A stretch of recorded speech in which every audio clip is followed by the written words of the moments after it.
G'day guys, my name is Alex. I'm the sports physiotherapist. Thanks for tuning in. This video is going to teach you how to run faster and more efficiently. By the end of this video, I want you to have between 3 to 5 exercises that'll help you to improve your middle and long distance split times and achieve more of that Strava kudos and Garmin achievements. And we all know that is the reason that we are all here. So let's get into how we can make you run faster. Well, first, what is required to run fast? Well, you need the ability to produce strong forces from your lower body muscles, and then we need to use that muscular force more efficiently through your legs to act on the ground in the most efficient way possible. This second part is where a lot of us, and myself very much included, fall down.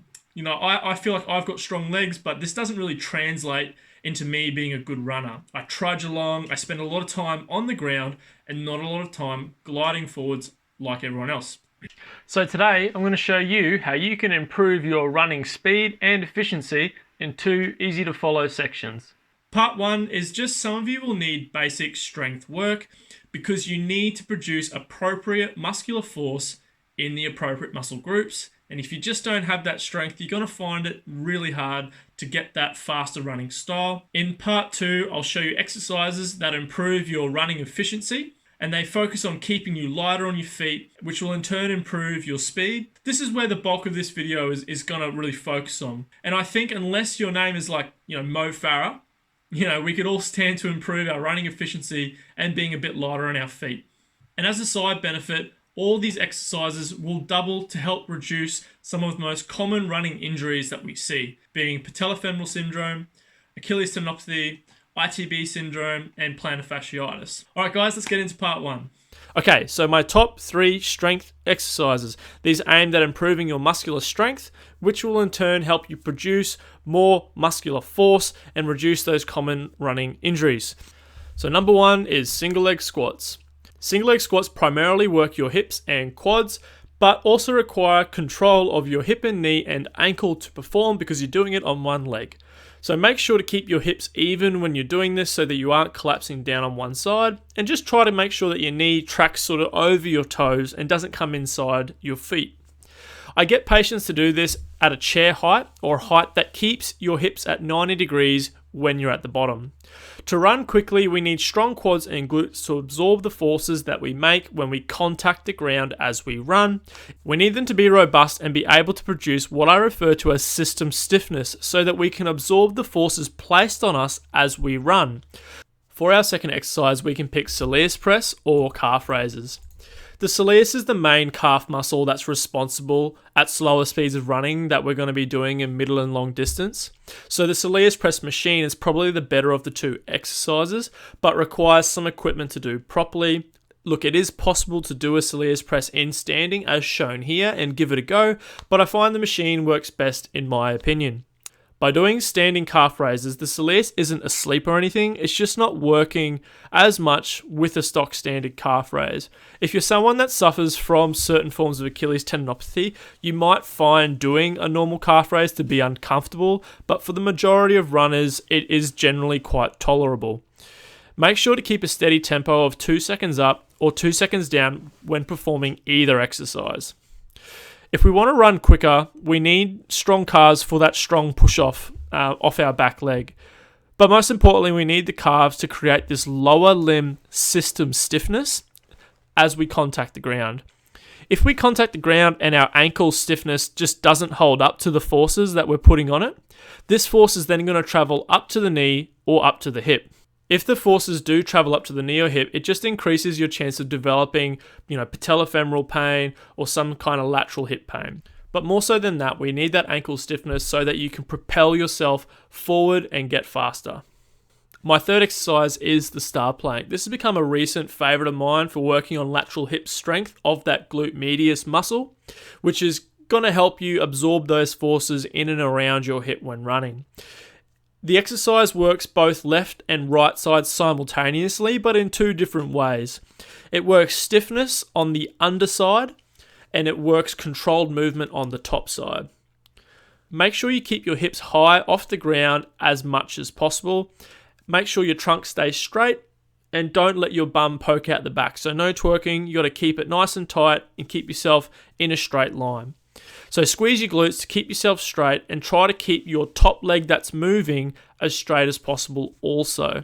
This exercise will help to promote stiffness around that hip region, and it also helps to work your lateral trunk muscles, which are also important. The great thing about these 3 exercises is that we can make them harder. We can hold weights or add resistance bands to make them more challenging. For runners and for my patients, I tend to suggest 2 to 5 sets of 8 to 12 repetitions, and this may be done between 1 to 3 or 4 times a week, depending on where they're at. I would do more sets for my patients if they were early on in a running program, such as weeks 1 to 3, and also if they were a less experienced runner, when they're not doing as much volume of running per week, we can spend a bit more time on getting them nice and strong. I would tend to get them to do less sets towards the end of their training block, such as weeks 10 to 12, when they've got high volume. So where they would do a lot more exercise at the start of the training, and then by the back end of their block, when they've really got lots of kilometers, lots of miles under their belt, they're definitely weaning off doing as many exercises. So these are the exercises that I feel all runners should be doing as a part of your running programming in some capacity. And just a heads up, I go through these in a lot more detail in my running injury prevention video, which is linked here. I have a bit more detail on the exercises and how to make them easier or harder. Okay, let's get into the fun stuff from part 2. How do we improve your running efficiency? This section is about providing you with exercises that will help you develop your system stiffness. Once again, system stiffness is your ability to absorb and produce force in an efficient manner. Our first exercise is wall posture holds. Place both hands on the wall at shoulder height and lock your elbows out. Once here, walk backwards until we can assume a 45-degree angle. Then keep your knees and feet fully extended and don't forget to squeeze your glutes to stay locked out.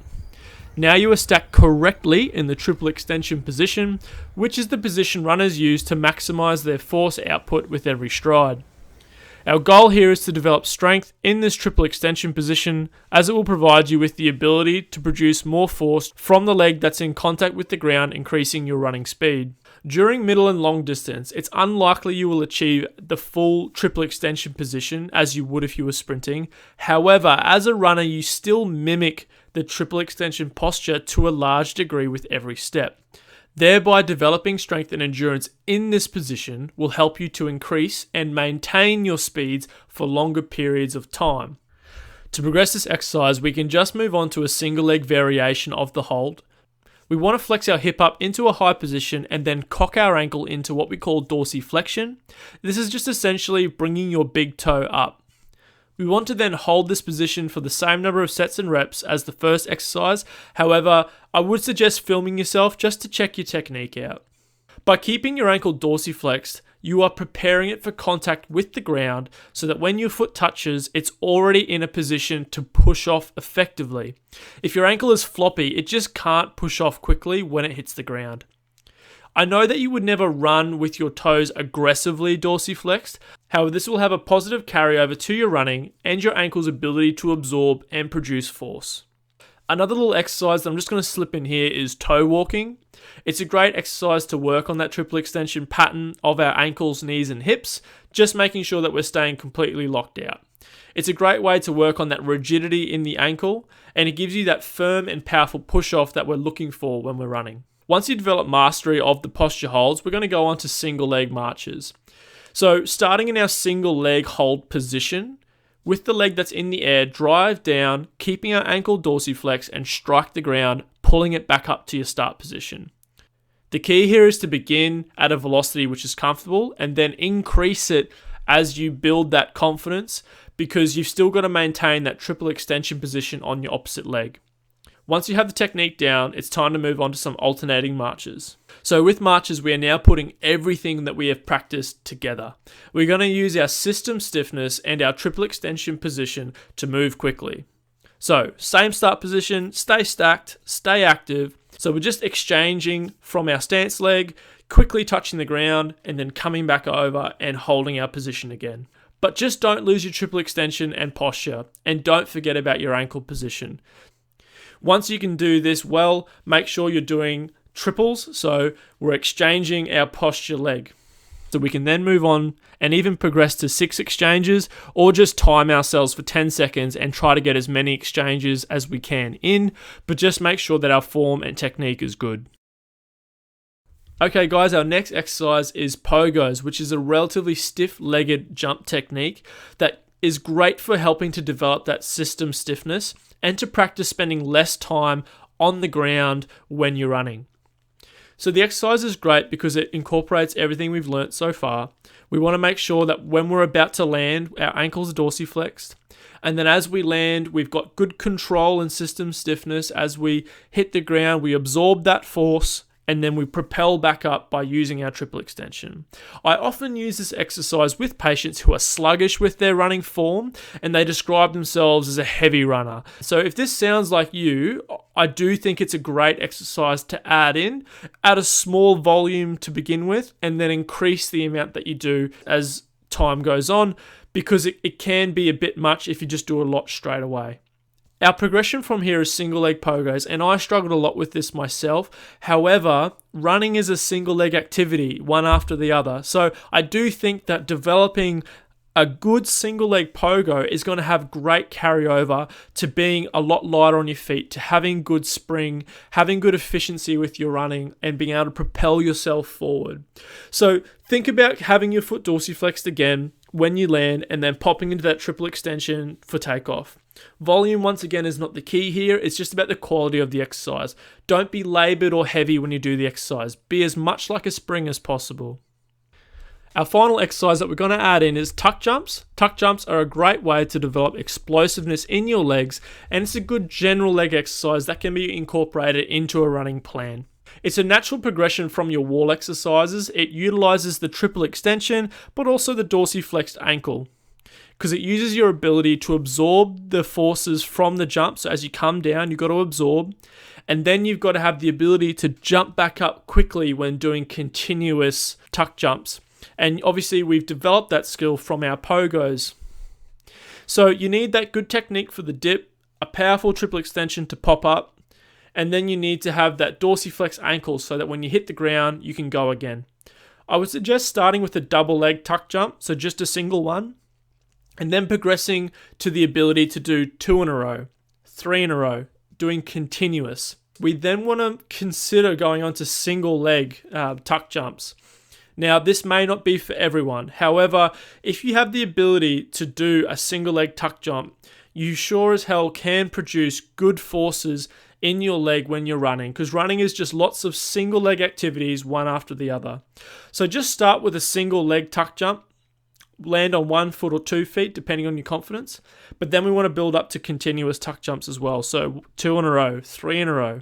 And this is just going to help to develop that overall system stiffness, force production, and get you moving more efficiently and quickly, and improving those running times. So guys, from today, you've got 3 strength exercises that you can use to help develop your running muscles to produce more muscular force. And I've also given you 3 plyometric exercises that you can do to help improve your running speed and efficiency, because you're now going to develop a better relationship with the ground, being a bit more spring-like, being a little bit more proficient with your running style. I really hope you enjoyed today's video. If you want to see more, hit that subscribe button and hit that notification bell. That way you won't miss any of my content as it comes out. And if you have liked the video, give it a cheeky little like for me. I really hope you have a good day, guys, and I'll see you in the next video.